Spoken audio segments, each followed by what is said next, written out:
let's look at the 10% cuts, and as you can see, classroom teachers, we have dollars, and then we have positions, and the dollars at the top here is the amount of money that we receive, and then how much less money we would potentially receive in funding, and the number of teaching positions that would impact. As you can see, the way this is set up with a 10% reduction, we'd only lose about 16.5 positions, but that takes into account the 131 positions that we've already returned in light of our budget LEA adjustment for the 2010-2011 school year. Central office administration under a 10% cut would be reduced by another 1.1 positions. However, I've already made my staff very aware that we will do our share and then some. I feel very important that we need to do all we can here at the central services level to make sure that the classroom is protected. Now again, going back to my goal, we can't do that at all costs because many of our central staff are vital to the core mission of the Union County Public Schools, and we need that support for the teachers. But we will have to make some tough decisions even at the central services level. Non-instructional support, you see the dollar allotment and then the number of positions. Non-instructional support includes things like custodians, clerical staff, and these are positions that are important to our schools, but you see we could stand to lose up to 51, almost 52 positions in a 10% reduction scenario. School building administration, of course every school will have a principal, but this will be assistant principals, and many of our assistant principals are paid with state money, many are paid with local money. And now that I'm mentioning local money, we need to understand that the local budget will impact this as well, because many times what we don't get from the state we fill back in with local money, and if the local budget is reduced we won't have those options, or we won't have as many options as we normally would have. Instructional support, those are things like guidance counselors, media specialists, nurses. These are areas that are real important to our school district, and we need to make sure that we have those folks in place. You see the potential cuts here of 23 positions, and that would be what would be reflected in a 10% reduction. So that's a vital area, and we know that will impact school operations, but that's the potential ramifications at this point in time. Moving on down the chart, we see the next area that I think that's worth noting, and probably a very important area, one of the most important areas, is the teacher assistants. Teacher assistants in the 10% scenario are reduced by 75%. This scenario, as I told you, it wasn't a proportional across-the-board 10% cut.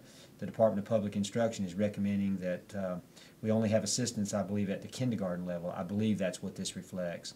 And it might be, it's either kindergarten or kindergarten and first grade. We don't know how much flexibility we'll have with this, and we don't know whether this will be the final word. But again, I would caution all our teacher assistants to be mindful of this, but don't be overly concerned at this point in time, because again, this is merely a projection and we don't know how much latitude we'll have. Certainly we realize teacher assistants are important to our schools and important to what goes on in the classroom, but we'll just have to see how much money we have and what kind of flexibility we have in making such decisions. It's very possible that we will lose all of our low wealth funding, $1.8 million, which is about 45, almost 46 positions. That has as much to do with Union County not qualifying on the state low wealth funding formula because of the relative wealth in our county. Going to page 2 of this document, you see our AIG program will be impacted to the tune of about 3 positions. Our limited English proficiency, about 2.5 positions.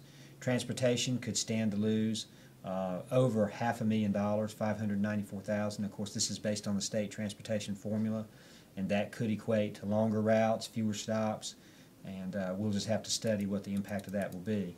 The last item here that I want us to look at are at-risk students and alternative schools. These are services to our at-risk students and our special programs, and also things like dropout prevention counselors, as well as school resource officers and other personnel. So you see how a 10% reduction could impact us there. I think it's safe to say that Union County Public Schools will be greatly impacted by the budgetary crisis facing our state. To give you an example on a school level, I've focused on this spreadsheet, and we've looked at this in terms of the school system level, but I think it's important to look at what it might look like for a typical school. And I'll just use a typical high school. Let's say a typical high school that this year has 3 APs, next year would likely have 2. Teachers might remain fairly stable depending upon the magnitude of the cuts and how much flexibility we exercise in turning in teacher positions to use those for teacher assistant positions. But that might be fairly flat, or there shouldn't be a difference of more than a few, but we'll just have to see how that all pans out in the end. A school, this typical high school that had 3 guidance counselors, could likely have 2. 1 nurse could likely become just a half-time position. We fund clerical staff based on months of employment, and the principals make some decisions as to how to allocate that.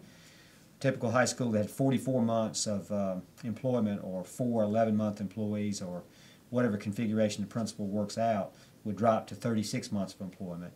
And this same high school with 7 custodial staff would drop to 6. And there are other examples we can use. Middle schools are impacted more greatly in the state's formula for teachers, and high priority schools, particularly at the middle school level, take a bigger hit with teachers because of the tremendous amount of money from low wealth that we're putting into our high priority schools, and particularly into our middle schools. A high priority middle school that this year has 3 assistant principals would likely have 2 next year. Teaching positions could be significant, could drop from 51 to 41. Guidance counselors could drop from 3 to 2. Nurses could drop from a half-time position to a 1/4 position. Clerical staff months of employment could drop from 32.5 down to 24, and custodial staff could drop from 4 to 3.5. And again, these are averages. These are not any particular school that we're talking about. They're just averages of our system. And these are things that we need to look at as we look at all the possible scenarios. And I thought it was important to look at how it might impact an individual school. I know this is a lot of information, and I know it's a lot to absorb.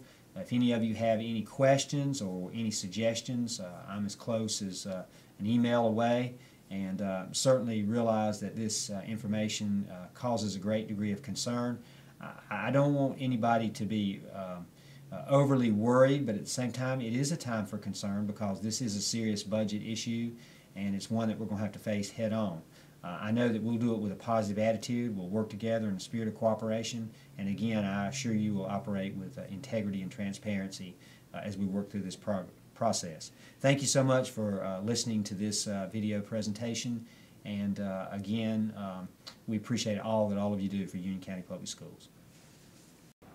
Again, thank you for taking the time to view this video presentation. It's our purpose to keep you fully informed as we work through the budget process.